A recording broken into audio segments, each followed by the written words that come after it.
mettre sur pied une... Dans un état de droit, il y a une justice indépendante.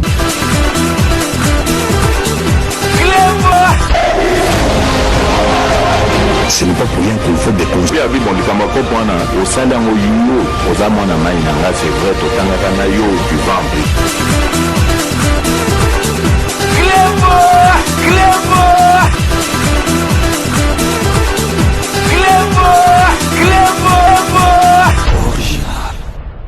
Salut et bienvenue sur Recleboisoriginal.net. Merci de votre fidélité. 5 minutes avec César Ngadi. Tout le monde est d'accord et il en restera ainsi pendant très longtemps. 5 minutes à l'élo, toye vraiment Tolobela, Katumbi, concernant projet à loi au docteur Noël Tchani azo proposé na katia parlement oyo elingi kolobake pour se présenter comme candidat na élection présidentielle. Il faut à la maman na papa base à la ba congolais. Donc yo il faut à la congolais au ndeng ba benga na poto congolais de souche.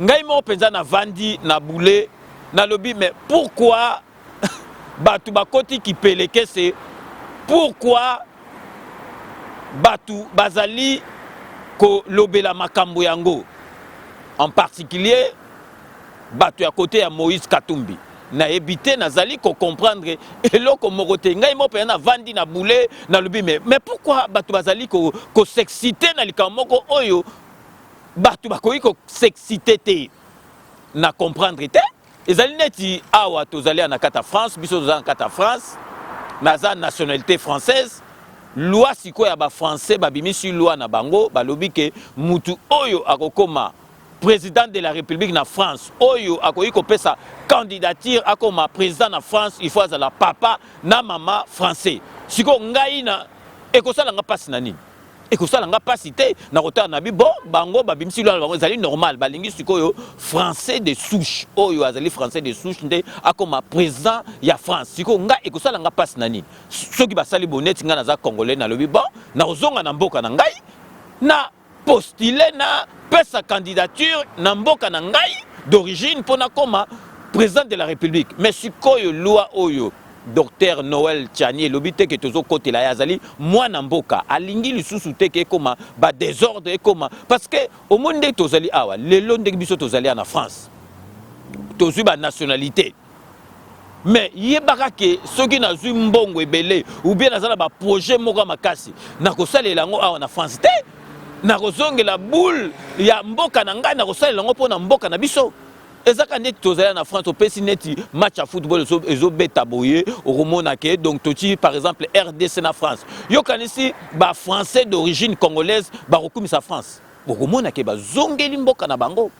Mais nga nazomona problème esika ezali ata mukete donc ezo segisanga ezo pesanga mawa na kanda parce que to lingi susute omoni présent autozu sikoyo président Félix Antoine Tshisekedi yem ta longoli masolo oyo ya ba président ya ba nationalité douteuse ezali lisusu te président Antoine Félix Antoine Tshisekedi Fati Beton azali congolais à 100%. Yango na to lingi susu masolo wana ezonga lisusu te to bandaki kolela awa kanambe donc rwandais ndenge ni na komi président mboka na biso mais siko congolais to yebite azako mona na musika te donc makambu ezali et y a na musika tolongolango déjà mais docteur Noël Tchani a joué vrai boule alingi makambo ya soute bokomi kozala contre ye mais nga naza congolais d'origine ba kunda mutolu nanga na mboka nanga ya Congo siko lwa na ekogeni nga na nini donc bato ezo gêner bango mo ba yebike pourquoi ezali ko gêner bango to pese exemple na l'ère Mobutu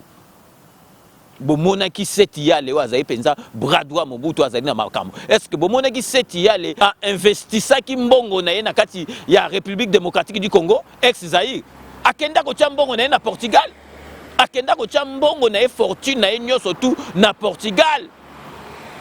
Tozali ko pesa exemple en France parce que nga na France na pesa exemple en France donc ancien premier ministre à France Valls Manuel Valls ameki ba masolo awa amoni tout esimbité donc l'élection présidentielle amoni que simbité premier ministre simbité akendeki wapi azongi n'est-ce pas na mboka na ye d'origine akei ko pesa donc candidature pour comme ma mère ya Madrid soki ya ville moko bo parce que azongeli kaka masolo na ye mais nga nazali ko comprendre te eloko nini ezali ko sala pour gêner bato un Katumbi lelo Katumbi ko lobate ya on a président de la République faut timbela président de la République oza noko oza yaya oza mwana kini donc bako le ko na boule to moni bakatumbi wana to ko loba penza bakatumbi wana bazali ba faux opposant Katumbi a comme opposant parce que ba bebanaki na Kanambe na mutune Kanambe amelaki Kanambe ba minéré sikoyo Kanambe a moni misiki yangwana bandaki ko bloquer donc yangwana Katumbi a komaki opposant soki Katumbi bayo kanara na mutunaye donc Kanambe mais Katumbi azali opposant Katumbi a comme opposant parce que amelaki Kanambe masola ba minéré ce qui a noté melenti pe lelo donc na niveau ba comment il coopérer donc Katumbi azaka muta Kanambe azali kaka muta Kanambe donc bozo mona ka ben gratitude net ba Katumbi na bazali ben grand parce que Katumbi akomaki ko baluka akota bo babimse mutu azong sela ki ezali batu ba koloba ezali ndengwana mais yebaka muta facilité ki tâche que azwa passeport na ye akota na mboka na biso ezali na période où il y a président de la République Fachi Beton. Mais batu tout wana neti bakatumbi baya na boule na bango baya donc et sala masolo neti tremplin moko bo na 2023 ba tchali baya mais to boité 2023 okoko tchali baya mais o tchali baya il faut la congolais de souche et puis Katumbi oza na chance de va Fachi Beton na 2023 ako liayo boye baraka élection na ndenge toza siko tolingi ba élection sous te muto akoma kolela basalingi élection za pena na transparence wana yango tozo kene na masolo il y a recensement carte d'identité Katumbi ozali na chancité que na 2023 oleka mais yebaka ke loi wana ekoleka mutu oyo ya mbalo présenté to kei déjà na masolo oyo ya présent ya congolais de souche il faut ça landenga to boyi sikoyo ba masolo moko boye ke oh nani non ezali ndengo la te et puis ngai nazali kokamwa omoni penza bo moto na ba congolais za la rasute ba pauvreté tu ba za la rasute na ba congolais pauvreté tu asisa mutu mbongo Mayele, pauvreté tu. Donc, obi que yoza n'a rien, mais moutaza n'a mbongo zo boudé. Obi que moutambongo remono miste. Ah, mais Dieu n'a rien, mais azo boudenga. Donc, pas pauvreté tu bazali li sous-souté na mboka na biso. Personnalité zate yango bomona ke ka nambe ayana katia pouvoir a touti sa biso ba mitu akomi ko pesa biso mbongo to komo ko bomana biso na biso bo moto ezali sute po na mbongo nazali ko laksa bino botala kaka bato ba misu bazali ba journaliste na katia wa botala kaka ke ndengi bazali ko bina la Katumbi yo kasi motivation na bango ezali motivation na bango ezali mbongo ba pesi bango e komisi bango bazoba bino moko botala na ba image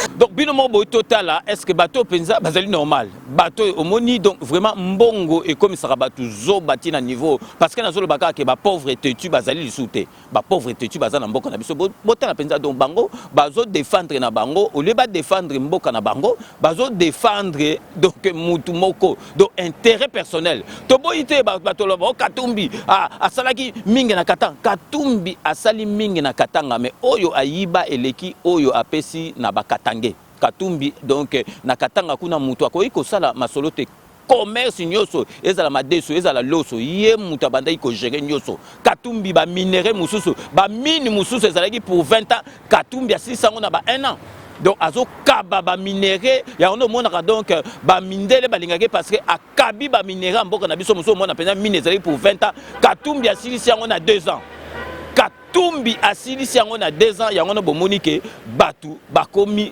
zoba ya Katumbi parce que Katumbi a pesa mbongo atala te ba Katumbi ba mbongo ba yibi na mboka na biso po esila ezali sikote nazali et puis nazali kotuna bato bazali ko s'exciter pour rien nalingi na lakisa bino ye moko mukolo masolo Katumbi na relaxa bino na image Katumbi ye moko azolo ba origine na ye ya papa na ye na maman na ye qui n'a rien à voir ba origine wana qui n'ont rien à voir na origine que azali nationalité congolaise bino moko boyoka Katumbi azo expliquer ye moko tranquillement azo expliquer tranquillement masolo ne donc ye moko mukolo masolo azoka sonité na expliquer origine na ye ba origine na ye que ezali ba origine moko étrangère mais siko bino bozo ya pour bocha ba contre-état mais nazali ko comprendre te mukolo masolo azo expliquer masolo na ye mais bino bozo ya bozo s'exciter parce que na ba mbongo bozo ke pa Katumbi ezali pasi na ma na motema bino moko boyo ka Katumbi azo expliquer ba origine na ye oyo ezali étrangère ezali même pas ya congolais. Je mets tous les contrats que j'ai dit avoir quand j'étais très jeune, c'est peut-être pour ne pas exagérer pas moins de 70 millions de dollars. Et le papa faisait la pêche aussi, il était aussi dans la pêche, tout le monde était dans la pêche. Donc nous sommes le produit du poisson. Et le papa, il a fait fortune dans il a fait un peu d'argent, bon, il a fait quand même beaucoup d'argent dans le poisson, comme tous les Grecs qui sont venus à l'époque, tous les Juifs qui sont venus. Quand le Hitler s'attaquait à la communauté juive, donc c'est à ce moment-là que mon père a dit fuir. Il a fui donc de Rhodes là où il était. Il s'est retrouvé au Congo, il est passé par le Maroc, tout ça. Et donc c'est quelqu'un qui a perdu ses parents très jeunes, à l'âge de 19 ans dans le camp de concentration. Mon père, quand il est arrivé, il a commencé dans ses affaires propres, donc dans la pêche, il faisait la pêche. Ma mère a rencontré aussi mon père dans ces villages et voilà. À l'époque, c'est pour vous dire que mon père n'était pas raciste parce que pour avoir une femme noire, c'était très difficile pour un blanc d'avoir une femme noire. Il fallait compter vers les années 42, 43, avoir une femme noire. Mais mon père a eu ce courage-là et il était en même temps juif. Pour avoir une femme noire, c'était très difficile. Ils se sont rencontrés ici.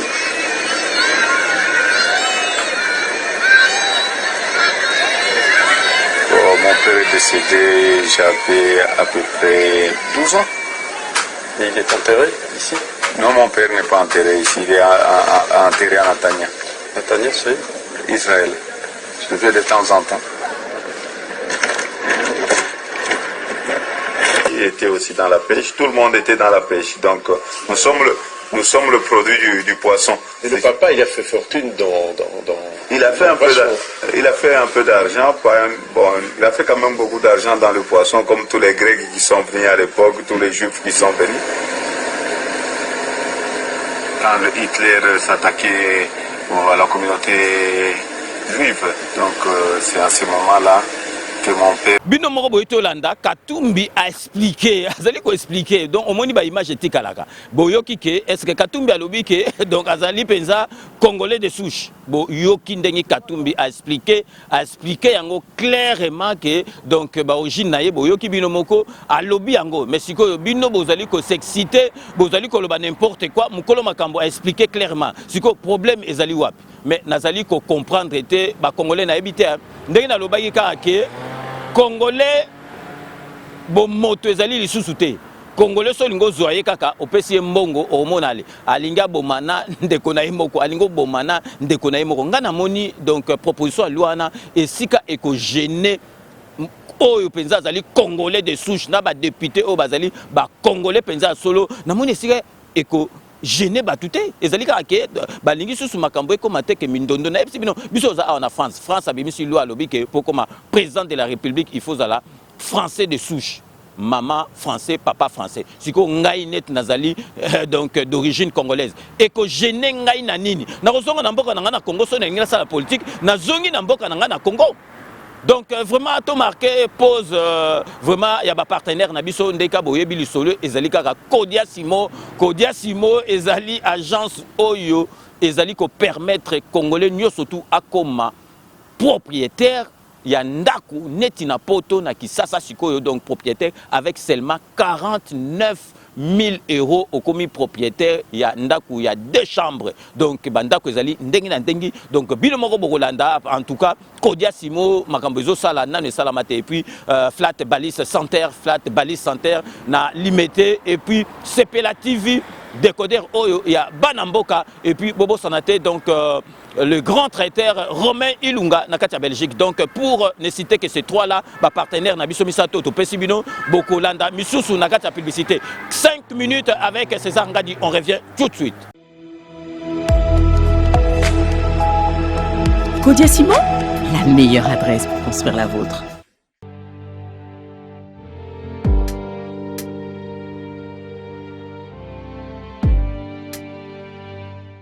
Alors la société Kodia Simo est un promoteur immobilier qui a pour vocation d'aider la diaspora congolaise à devenir propriétaire en République démocratique du Congo.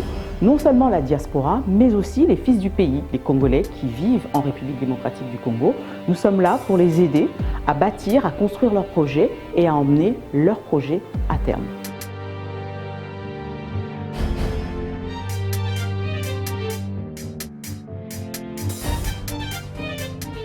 Alors, Kodia Simo signifie Congo, diaspora, immobilier. Nous avons fait un montage pour tout simplement regrouper tout le royaume Congo et ne pas limiter cette vision uniquement à la République démocratique du Congo. Donc cette vision englobe tout le royaume Congo.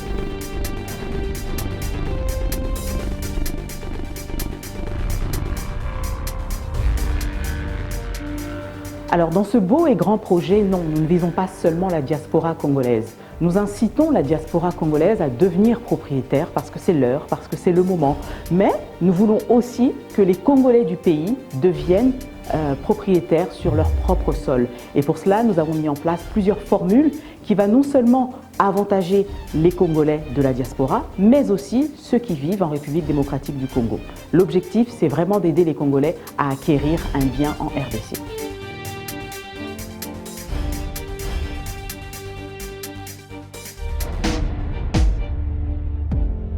Alors, nous sommes installés à Kinshasa, notre siège social, mais nous avons des représentants à travers les grandes villes européennes.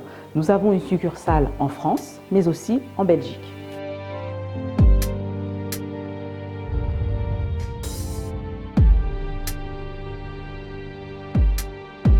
Il existe heureusement différentes agences de construction, différentes agences immobilières en RDC.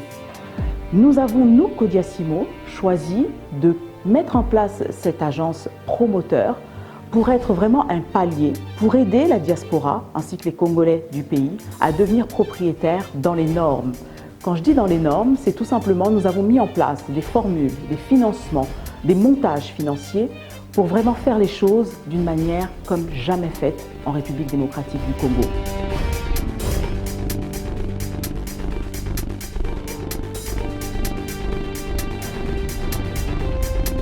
Alors cette idée de mettre en place cette agence Kodia Simo nous est tout simplement venue d'un constat réel. On s'est rendu compte qu'il y avait une forte demande. La diaspora a émigré ici en Europe depuis des années et malheureusement la conjoncture a fait que nous avions beaucoup de mal à réussir à construire ou même à acheter un bien dans notre pays d'origine. C'est pourquoi, force de constat, nous nous sommes dit il est temps maintenant de mettre en place une première agence, un premier lieu, un premier endroit, un premier bijou pour pouvoir aider cette diaspora à acquérir en RDC.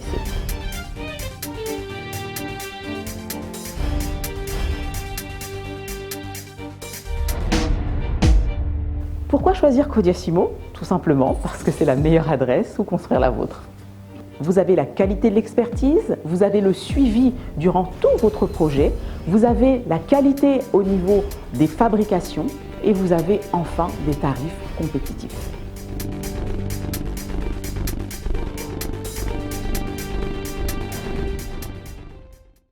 Mes chers compatriotes, comme Kaka, pour le Congolais, et comme Kaka, mes chers compatriotes, rappelez-le, mes chers compatriotes, voilà, du nouveau Kodia Simo et l'Axinini, et là qui c'est Congolais, diaspora immobilier.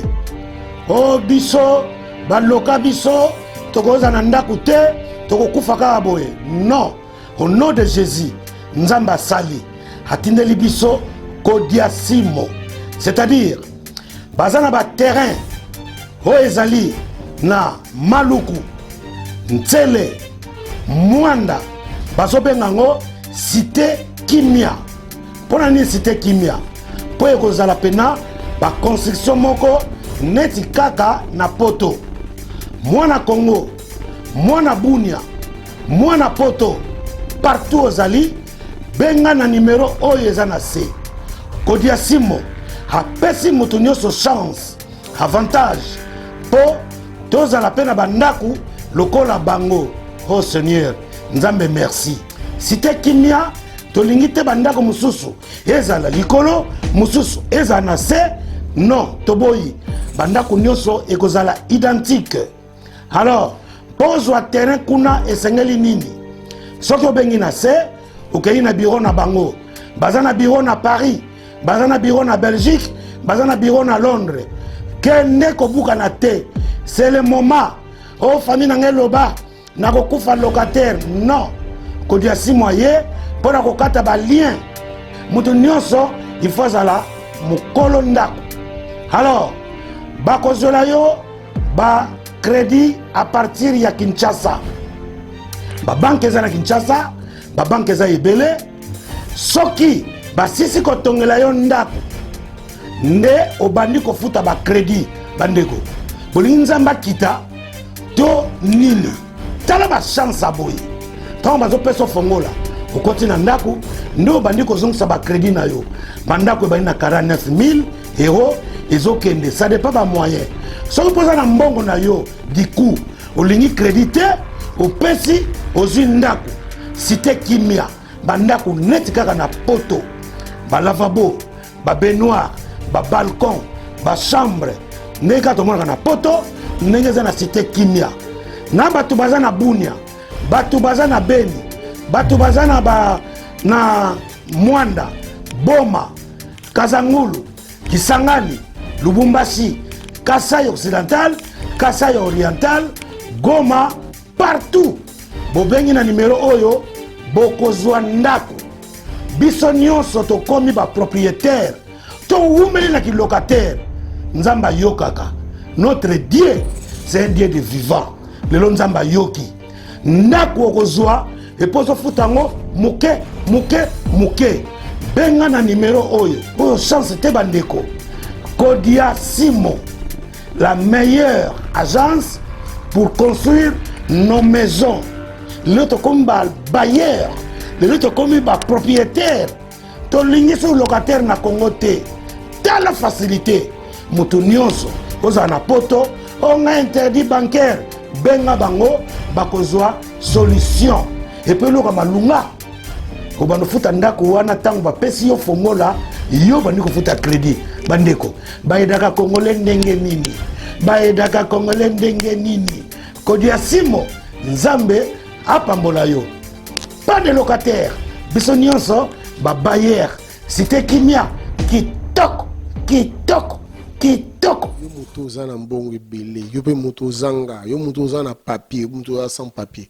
Yo za interdit bancaire, yo zana poto exiko ozali, Kodiasimo apesi biso mabele na Kinkole, Maluku na Ntsele.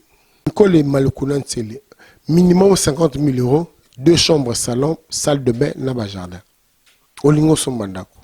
O Nokole Kimbo, o Masala Kimbo, o non, Kodiasimo, osomi pa na bango, bamba otongela yo. Kodiasimo pour vos projets, le terrain, les maisons, les parcelles, chez Kodiasimo. Soyez branchés, à tout à l'heure.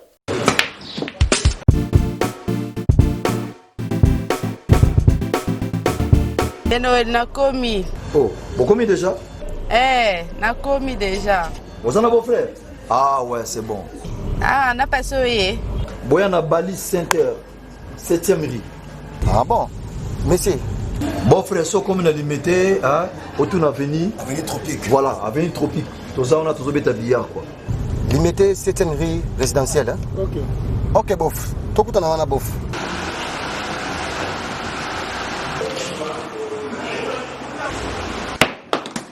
Oh, ma petite sœur, ça va? Ouais, mon frère.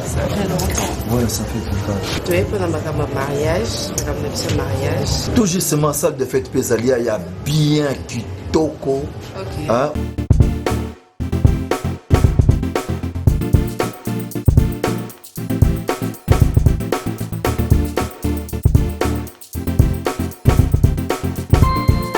Balise Center, un cadre magnifique pour vos diverses manifestations et vos rendez-vous d'affaires. Un restaurant avec menu diversifié à votre convenance. Cuisine africaine, cuisine européenne, cuisine américaine et continentale.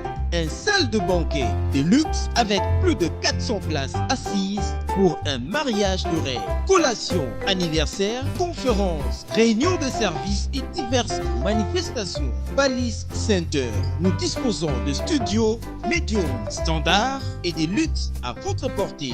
Deux appartements de 1 et 2 chambres avec salon, cuisine et salle de bain. Et de 3 chambres, salle à manger plus 2 salles de bain. Balise Center avec terrasse intérieure et extérieure VIP rien que pour vous. Nous sommes sur 7e rue, place commerciale, sur l'avenue du Tropique, numéro 83, référence clinique Odeco dans la commune de Limete. Pour plus de contacts et réservations, plus 243 81 799 82 47 82 34 121 62. Vous pouvez aussi nous visiter sur www.baliscenter.com. Flat Hotel Balise Center, l'excellence dans la simplicité.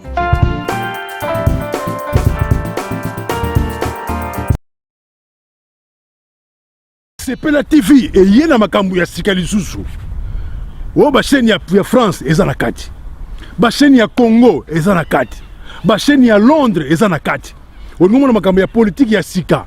O parti AA eza na kati. O parti BB. O CFAIO eza na kati. Ya Sepela TV. Bouquet comme ya muke boye. O tina poche voyager na ngokeno partout lingi. Na bouquet no ya Sepela TV. Sepela TV. Mais ma biso n'engozo mais ma biso on a 4K machine ma daka Sepela TV. Bienvenue dans le monde de Sepela TV. Sepela TV est le décodeur qui vous permet de suivre les chaînes du Congo en direct de la diaspora.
Rome C20, service traiteur, organisateur d'événements, allant du cocktail en passant par les akouskis et le traiteur qu'il faut.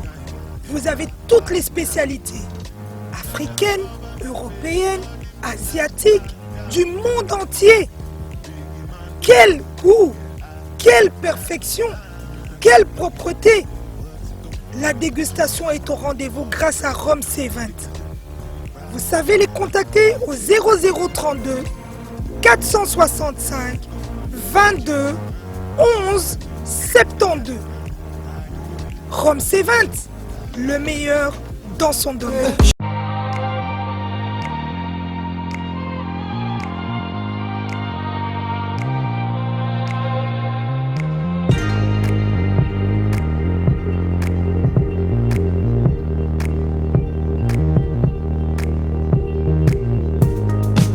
Restaurant Galaxy Mambo, aux spécialités franco-africaines.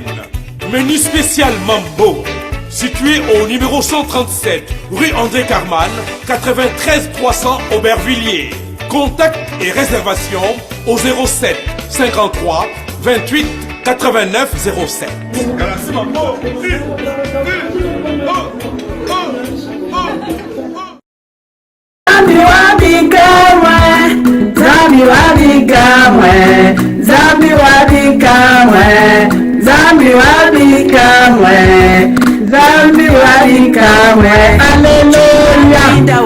Alléluia. Bana bikamwa na mingi ya koloba te nazali kosenga na peuple de Dieu nyonso Nzambe alobi combat un bon combat pour avoir la victoire. Boya na site na biso ya kalanga grâce bikamwa na kati na YouTube boyo kabana na Nzambe tozo luka délivrance butu na moi. Tozo luka délivrance butu na moi boya bo sosola quelle est la vraie délivrance. Bana Nzambe mingi na lobezalité boya boyo kanenge bana na bato na kati ya mokili bazo tato la bakama somo bazo dénoncer. Bien mais c'est bien de chercher un homme pour ta délivrance. Moi je cherchais ma délivrance pendant 3 ans, je n'ai pas trouvé ma délivrance. Je devais se repentir. Bien-aimé, aller auprès de l'Éternel na fungola motema bandeko. Le monde est sous l'emprise du diable boya boyoka oyo na kati na bikamwa. Un vrai combattant, c'est celle-là qui doit combattre un bon combat pour avoir la victoire. Nazamingina Lobate, Cléboa original. Que le Seigneur vous bénisse avec les grands prêtres César Dingad. Merci, bye bye, à tout de suite. De retour sur le plateau, merci Nabino Nyosotu Oyo, vraiment bon encourageaka ba partenaire Nabiso, donc vraiment indenka na lobarake congolais, il faut comme millionnaire ndeng président de la République Nabiso lobby congolais soka sale loko il faut ko chaye maboko ya ngwana biso tozali na sima ya ba partenaire Nabiso. Na lingi vraiment na loba momoni makamto zo betela sete lelo et comme polémique, lelo batu ba komi ko ningana net banjoyi ezali nazo comprendre te. Loi wana po nanga ezali loi moko ya mabete soki penza ozali congolais de souche papa mama mutolu na batonga ngo na mboka na biso bakunda ngo na mboka na biso na moni esika te ke yo okoboya ke o voter loi wana ezali kaka ke to ci ba garde fou to lingi susu te ke président de la République azala soki a wuti wapi soki ndenge nini donc boyoka ki na tili bino katumbi ye moko expliquer ba origine na ye bino moko boyoki yango ezali ye mutu azali koloba mais sikoyo bino mususu bozali boko s'exciter po na nini bozali ko s'exciter po na nini nalingi na lakisa bino parce que vraiment qui député na lobité ke ba député nyo surtout baza mabebe ke député penza o penza ba papa Kalonji Mutamba wa pasteur wa kabonga bane ko sala donc propagande ti avion bazo boka ba papier ba ki sombe kyak musi donc ko koma député ba bengi kala commissaire du peuple zagili sécurité mais qui député et beba donc qui député au communauté donc moi na bitinda au communauté zoba moko boyoka bino moko na kotanga kombote boko reconnaître boyoka penza donc député azali ko défendre le bio loi o mutako ya nango toko bomaye mais vraiment tozali ko kende wapi loi bazali ko sala ngo pona biso ba congolais tozala sou na infrakatate o boye mais donc vraiment ezali mawa bino moko bolanda penza député azo défendre à lobby que loi wana iko yate parce que bona bo loi iko yate siko bo pesa ba argument bo pesa ba argument pourquoi loi iko yate bino moko botala iko pesa bino mawa na pasi na motema. À l'ordre constitutionnel. Il y a eu des morts, il y a eu des sacrifices, il y a ceux qui sont tombés. Donc c'est une distraction. Nous n'avons pas l'état de s'intéresser à notre chef. D'abord, il n'est pas député. S'il va s'arranger que sa loi passe par l'intermédiaire des députés, ça je vous dis, je mets ma main coupée. Ces députés-là connaîtront la mort le même jour. Et le même jour, l'Assemblée nationale cessera d'exister. Ça je vous dis. Je vous donne ma promesse. Quiconque viendra avec cette loi-là dans l'Assemblée nationale, c'est ce jour-là qui signera son certificat de décès. Nous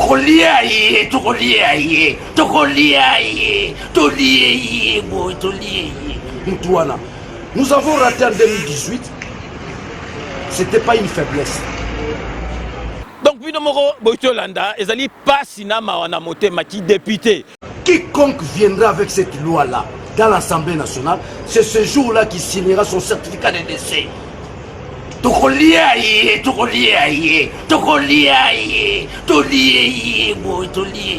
yango na bomonaka masolo ka ezali ka Kanambe banda comme président de la République en mboka na biso batutu ba koma ko rêver ngape lobi na koma président ngape lobi na koma député etant kala penza donc yozo bouleka so moni penza kata commissaire du peuple le to benga honorable député yo mo zo tala ka esengolobi place on a commenté aux hommes on a déjà mutukutu donc tout le ministre était secrétaire d'État ministre commissaire d'État secrétaire d'État donc député pamba attaque commissaire des zones biso to bi commissaire des zones ni papa na biso papa Mondombele papa Ndombele commissaire des zones ozo comprendre te ce monde déjà ka commissaire des zones o ba bengi beaucoup mais yo mo zo ko banga père on ozo tala ka lobi ke non mais qui est député donc ozoloba yom tozali wana pour défendre le peuple mais au komi ko défendre donc mutu moko paye moka expliquer penza que botali penza que azali naye d'origine congolaise té donc ezali vraiment pas sinamawa na motema yangana lelo penza tolongo ko beta c'était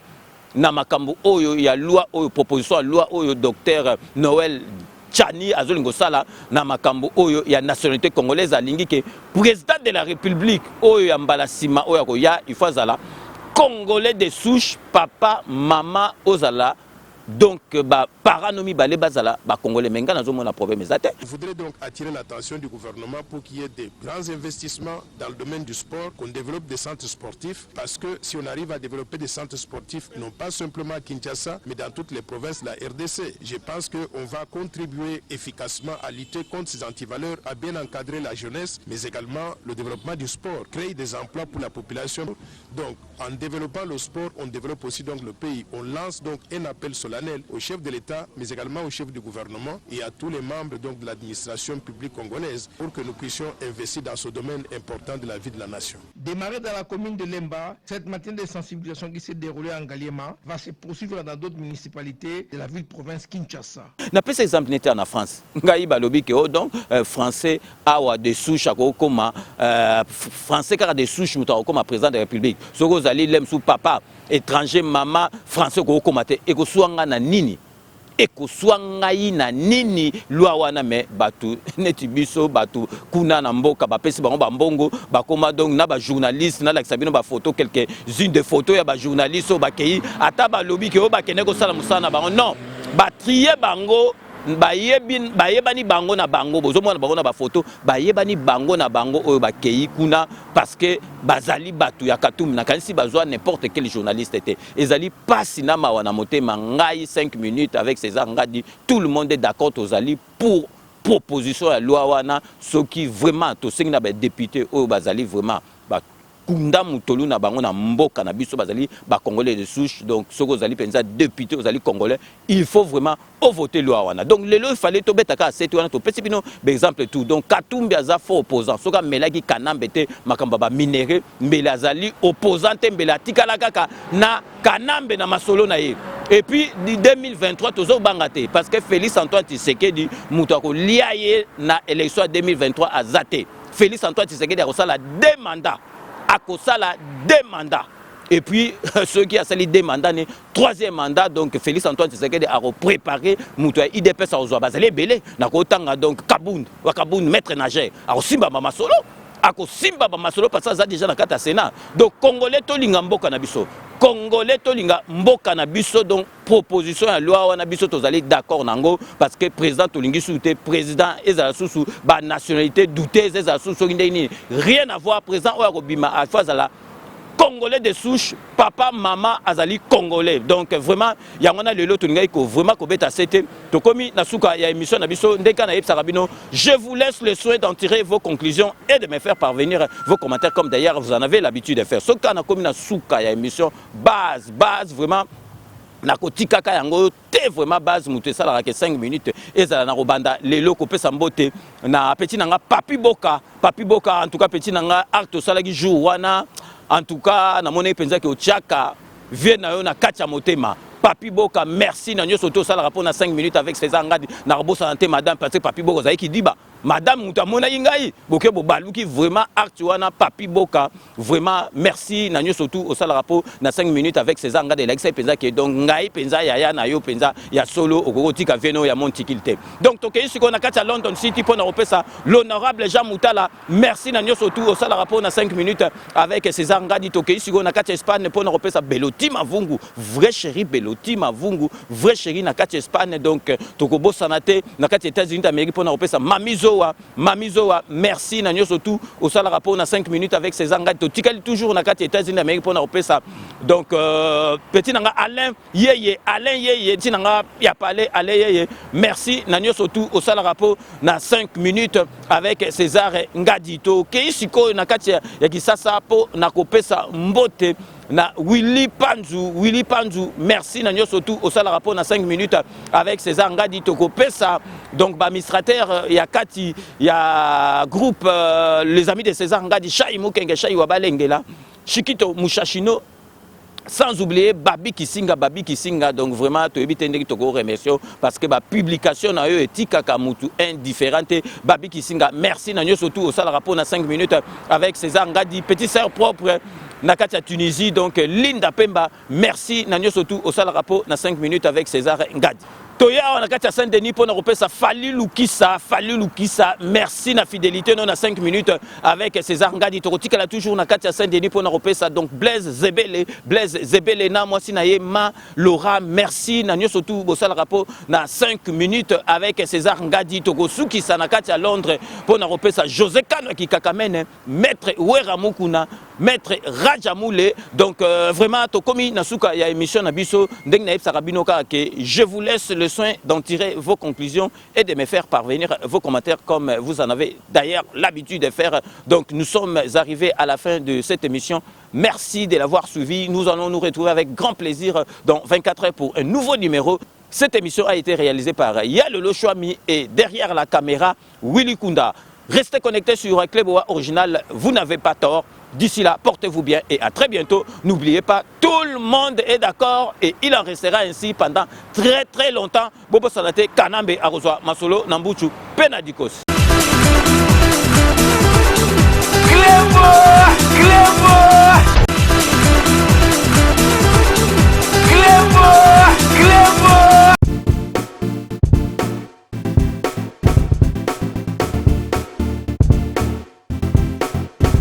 On doit mettre sur pied un état.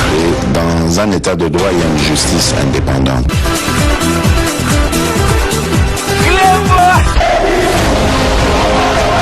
Ce n'est pas pour rien qu'il faut des conseils. C'est vrai, tu